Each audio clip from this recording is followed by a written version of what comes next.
Ayon nga po mga idol, sa pinakahuling inilabas na balita ngayon, hindi pa rin naman tumitigil ang Phoenix Suns at Sacramento Kings sa pagkuha kay Jonathan Kuminga sa isang sign and trade deal. Sa katunayan, inofera na nga nila ito ng kontrata na aabot ng $70 to $90 million.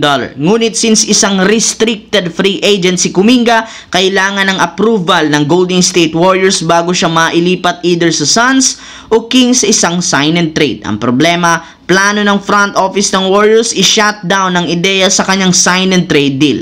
Bibigyan na lang naman nila ito ng dalawang pagpipilian. Either kunin ang kanilang bagong offer na $45 million sa loob ng 2 taon o di kaya kunin lamang niya ang $7.9 million na qualifying offer. Sinasakal. Yes mga idol, sinasakal nga ngayon ng Golden State sa Kuminga para lamang manatili siya. Pero hindi rin naman dito natitinag ang kampo matapos niyang tanggihan ang inalok sa kanilang $45 billion.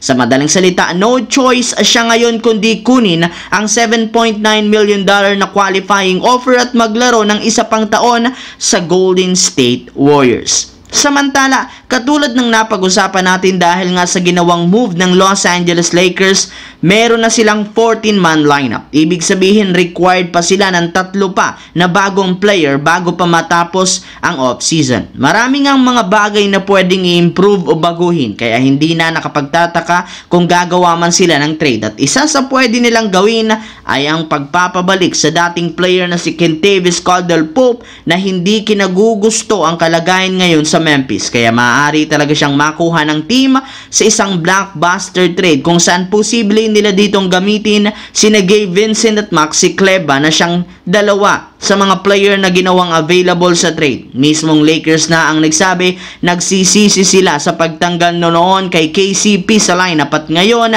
may pagkakataon na silang makuha ito at siguradong hindi na nila ito palalampasin pa. Sa kabilang banda naman, sinubukan na nga ng front office ng Chicago Bulls ang trade o i-trade si Nikola Vucevic sa ibang kupunan. Ngunit useless rin naman ang kanilang ginawa matapos wala silang nahanap na team na kukuha sa kanyang napakalaging sweldo. Kaya wala ibang choice ngayon ng management kundi tuluyang i-buyout nito. In fact, ayon sa balita ng isang insider, nagkakausap na nga ang kampo ni Nikola Vucevic at ang front office ng Chicago Bulls sa kanilang gagawing natitirang kontrata sa big man. Ibibigay nga ba nila ito ng buo o di kaya magkakaroon sila dito ng discount para maging isang unrestricted free agent? Well, kapag tuluyang na buyout si Vucevic, inaasahan maraming teams ang magkaka-interes sa kanyang serbisyo, kagaya na lang ng mga contenders na nangangailangan ng big man na magpapalakas ng kanilang lineup, habang ang Chicago Bulls makakabuo ng sapat na space o cap space